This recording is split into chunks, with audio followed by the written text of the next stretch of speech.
Hey, it's Amanda and Brandon Neely, and welcome to Grandma's Wealth Wisdom. Now again, obviously, we are not Grandma, but we follow her time-tested wisdom about managing cash flow and leveraging assets. Today we're talking about cash flow, how to win the game. Now, creating passive income is not about paying off your debt as quickly as you can. Oh, you said something. I know. That's the premise of this video, though. If you're not open to considering that, just go on to the next YouTube video or something. But if you're open to thinking about how creating passive income is not about getting out of debt as quickly as you can, keep listening. We think instead, creating passive income for some people could be more about building up some liquid cash that then you can leverage to make strategic choices that bring in that passive income and does that on a regular basis, right? You've heard the phrase, to make money, you got to have money. Yeah. Like if you want to make money, if you want to build passive income, maybe it's not about paying off your debt as quickly as you can, but about building up a little nest egg that you can use to make money in a smart way. And the idea being to win the cash flow game, you start by building your cash reserves and then you make some smart strategic decisions about how you use that cash. So we have a story that illustrates this really well and helps show you the mindset that you need to be in to build passive income. And I'm going to let Brandon tell this story because it's embarrassing for him. Yeah, so one of our friends got this game. We had never played it. We experience it, meaning we do this stuff for a living. So playing the game was like, maybe I will, maybe I won't. But we decided to play it with them because I was like, well, I want to check it out. You know, I tell other people to play it. And this was with some really close friends of ours. And we loved it. We were playing and my friend was winning at the time, it seemed. So he was getting out of debt quickly. He paid off his mortgage in the game. He paid off his credit cards, His student loans. all kinds of stuff. And I was like, well, he's going somewhere. I need to follow his advice, or at least see where he's going. Follow his strategy. He had played this game before. So I thought, well, hey. And then Amanda said, something, I don't remember, you said, what did you say? Something along the lines of, I'm not going to pay off all my debt. I'm going to get some money that I have ready to go. So whenever I can land on the buying a business thing or buying real estate, I can do that. And I was like, wait a second. I'm trying to do what I tell some of my clients not to do, the whole like getting out of debt to get back to zero. And maybe I should keep my mortgage. Maybe that's a good idea, and make sure that my cash flow is better than or bigger than my debts. Yep. And so made that shift, and I had started building some cash, and I was able to buy a business. And ultimately, because of what Amanda said, just to herself, I think. Yeah, I was thinking out loud.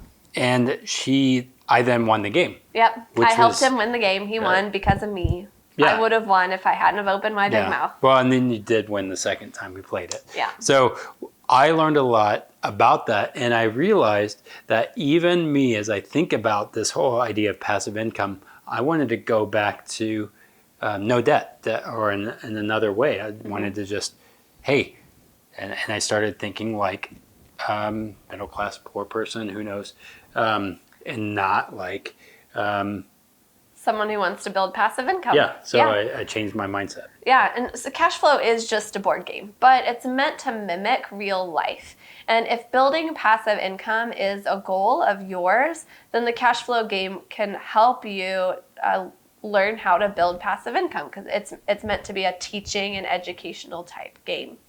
And what that game taught us, and really I taught Brandon, was that a lot anyway. Paying off your debt as quickly as you can actually limits your choices. When that opportunity comes up to buy that real estate or to buy that business, your cash is stuck inside the walls of your house instead, because you've paid down your mortgage more quickly than you had to.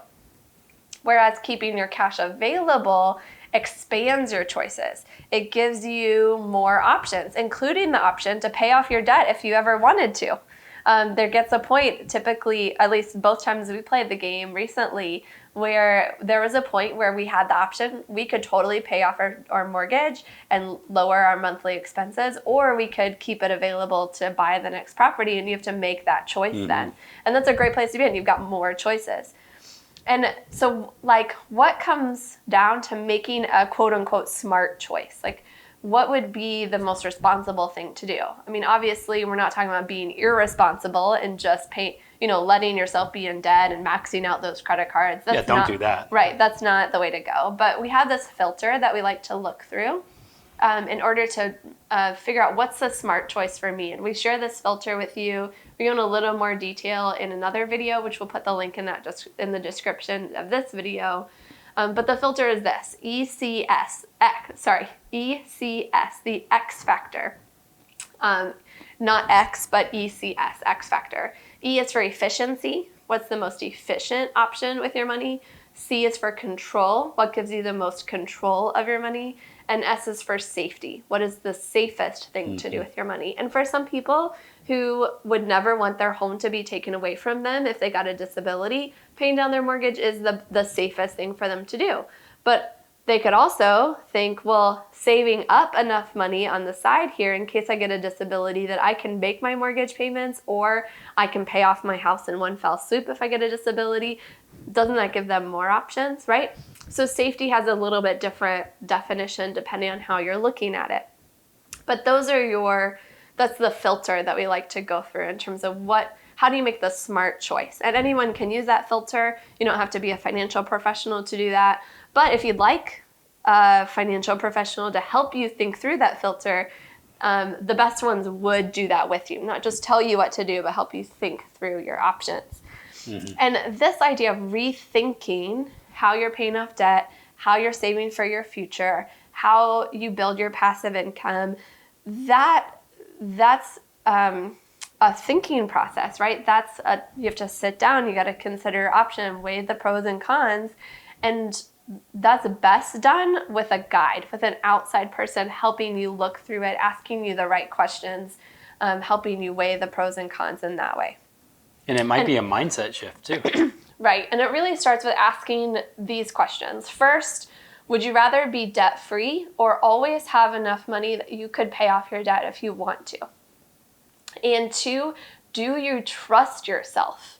It takes some discipline and some courage to, quote unquote, use debt wisely. You have to trust yourself that you're not just gonna blow that money on a slot machine or something like that you're setting aside, but that you can be responsible, you can have the courage to really set that aside and keep your options open and do things like build passive income.